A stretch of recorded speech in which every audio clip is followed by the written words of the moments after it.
राम बस पर बैठकर सोचता है, पहाड़ कैसा होगा। राम सिर्फ 15 साल का था, जो कई सालों से चंडीगढ़ में ही था। वहां रहकर भी हिमाचल की वादियों पर गया नहीं। लेकिन आज राम की यह सपना पूरी होने वाली थी। बस पर नाश्ता मौज मस्ती करते हुए जा रहे थे। वे शिमला पहुंचने वाले थे कि तभी उनकी बस में कुछ गड़बड़ी होने लगी। बस से धुआं निकलने लगी। रात काफी हो चुकी थी, परंतु स्कूल के बच्चे साथ थे। सभी शिक्षकों ने सोचा कि पास में ही एक होटल है, तो वहीं सभी जाते हैं और सुबह होते ही बस ठीक कराकर शिमला के लिए निकलेंगे। फिर वे होटल पहुंचे। होटल के आसपास काफी घने पेड़ पौधे थे। सभी स्टूडेंट को कमरों में भेज दिए। रात के खाना खाने के बाद सभी सोने चले गए। राम, श्याम, गोपी जब अपने कमरों में सोने गए, तभी कमरे के अंदर खिड़की से जंगलों के बीच झील दिखाई दी। उन्हें याद आया, पिछले साल रात को 2 विद्यार्थी झील पर गए और स्कूल के फेमस विद्यार्थी कहलाए। अब ये तीनों को भी झील पर जाना था और मस्ती कर आना था। कुछ देर बाद वे होटल से निकले। झील होटल से काफी दूर थी। चलते जा रहे थे, परंतु वे पहुंच ही नहीं रहे थे और उन्हें काफी ठंड लग रही थी। उनका बुरा हाल हुआ। फोन देखा तो सिग्नल नहीं दिख रहा था। फिर उन्होंने सोचा कि वापस लौटते हैं। तभी मोबाइल की लाइट जलाकर वापस लौटने लगे। राम, श्याम आगे थे, गोपी पीछे था। जब राम श्याम पीछे मुड़ते हैं तो वे गोपी को पीछे नहीं पाते, लेकिन आसपास चलने की आवाज आ रही थी। वे उन आवाजों के पीछे चलने लगे, परंतु बाद में कोई नहीं दिखा। वे काफी डर गए। तभी उनको जंगल के घने जंगलों में गड्ढे खोदते कोई दिखा। तभी वे वहां जाकर देखते हैं तो वहां उन्हें गोपी दिखाई पड़ता है।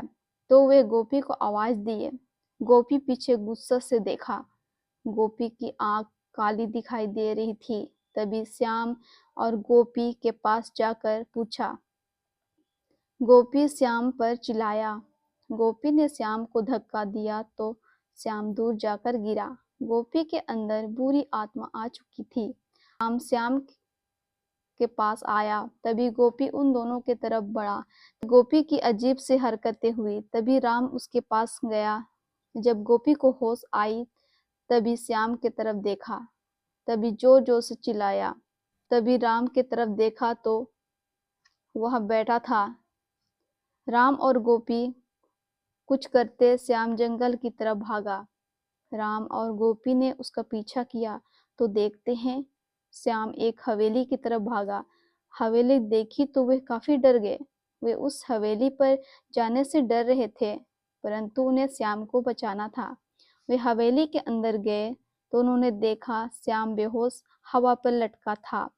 एक बूढ़ी औरत बात करती दिखी।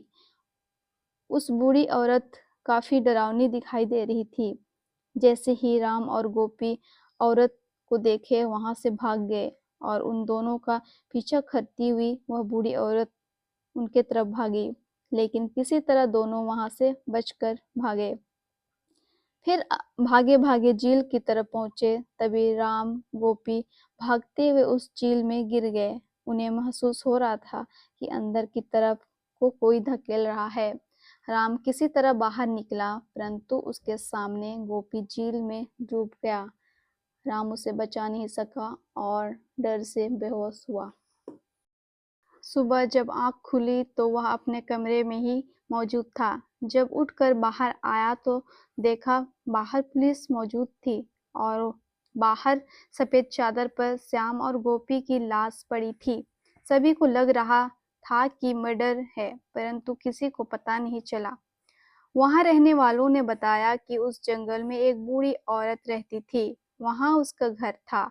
अकेली शांत से रहती थी, परंतु एक दिन उसके घर को हड़पने के लिए गांव के कुछ लोगों ने बुरा व्यवहार किया।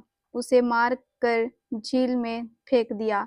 तभी से रात को कोई उस जंगल और झील के पास नहीं जाता है आज भी वहाँ उस बूढ़ी औरत की आत्मा वहाँ भटकती है। यदि पहले इन तीनों को पता होता तो वे वहाँ नहीं जाते और आज जिंदा होते। आपको यह छोटी सी हॉरर स्टोरी कैसे लगी कमेंट में ज़रूर बताएं। फिर मिलेंगे नए वीडियो के साथ, तब तक बने रहे। Thank you all of you.